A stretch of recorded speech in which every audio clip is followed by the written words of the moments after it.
बुद्धि के साथी, सीनियर डिप्लोमेट्स,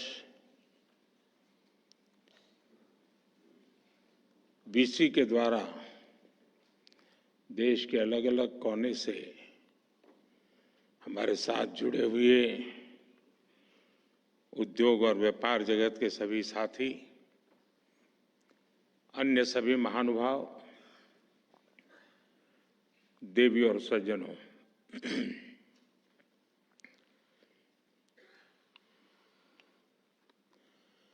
अगर युवाओं की सभा होती तो मैं शुरू करता, हाउ इज द जोश।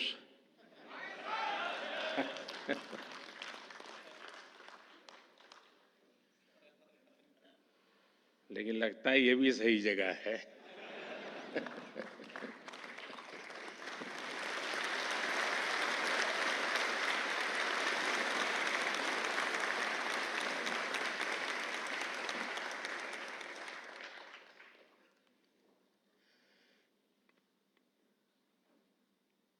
और जब मेरे देश में इस प्रकार से जीवन के हर क्षेत्र में स्थिरता प्राप्त किए व्यक्ति जोश से भरे हुए हो, तो मेरा देश कभी पीछे नहीं हट सकता।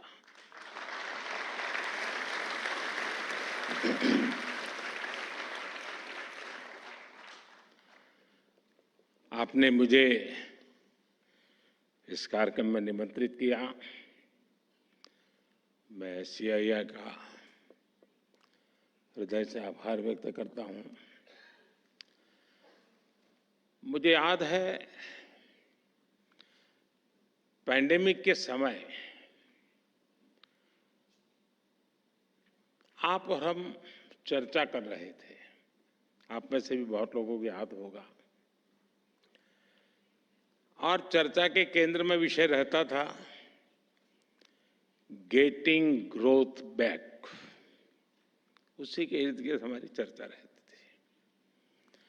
और तब मैंने आपसे कहा था कि भारत बहुत ही जल्द विकास के पथ पर दौड़ेगा। और आज भारत किस ऊंचाई पर है। आज भारत 8% की रफ्तार से ग्रो कर रहा है।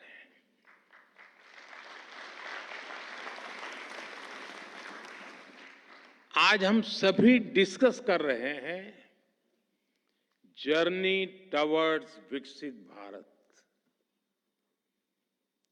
ये बदलाव सिर्फ सेंटिमेंट्स का नहीं है। ये बदलाव कॉन्फिडेंस का है।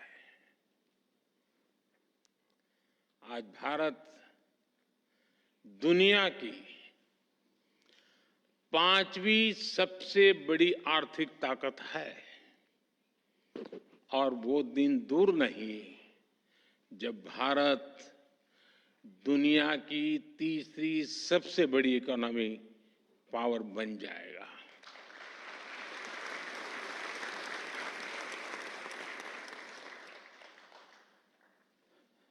मैं जिस बिरादरी से आता हूं,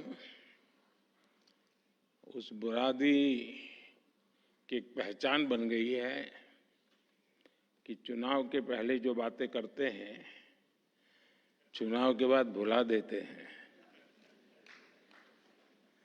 लेकिन मैं उस बिरादरी में अपवाद हूं।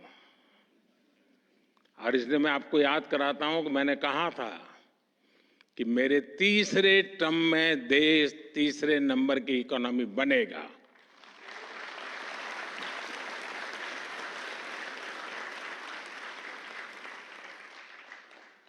भारत बहुत सधे हुए कदमों से लगातार आगे बढ़ रहा है। साथियों, जब 2014 में आप सब ने हमें देश की सेवा करने का अवसर दिया, 14 में जब हमारी सरकार बनी तो सबसे बड़ा प्रश्न यही था कि इकोनॉमी को वापस पटरी पर कैसे लाएं। 2014 के पहले की फ्रेजाइल 5 वाली स्थिति और लाखों करोड़ के घोटालों के बारे में यहां हर किसी को पता है। हमारी इकोनॉमी की क्या स्थिति थी, इसकी बारीकियां सरकार ने व्हाइट पेपर जारी करके देश के सामने रखी है। मैं उसके विस्तार में नहीं जाऊंगा, लेकिन मैं आपसे अपेक्षा करता हूं कि आप जैसे लोग, आप जैसे संगठन उस पर जरूर अध्ययन करें, आपके यहां डिबेट करें कि हम कहां खड़े थे और कैसी बीमारियों के शिकार हो गए थे। भारत और भारत की इंडस्ट्री को उस महासंकट से निकालकर हम इस ऊंचाई पर लाए हैं। अभी कुछ दिन पहले ही बजट आया है और मैं देख रहा था, एक अच्छा डॉक्यूमेंट आपका बना है, मैं अभी देख रहा था, मैं जरूर अध्ययन करूंगा उसका। और जब बजट अभी आया है, आप भी बजट की चर्चाओं में अभी भी व्यस्त हैं, तब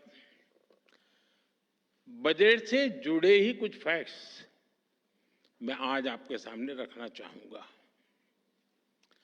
फ्रेंड, 2013-14 में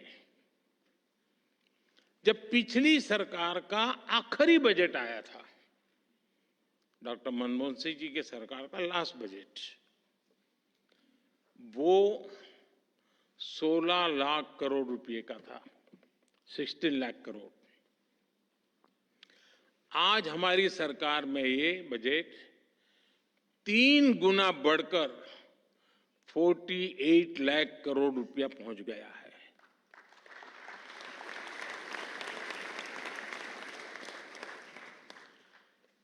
कैपिटल एक्सपेंडिचर, जिसे रिसोर्स इन्वेस्टमेंट का सबसे बड़ा प्रोडक्टिव माध्यम कहा जाता है, और उसका आंकड़ा बहुत ही इंटरेस्टिंग है।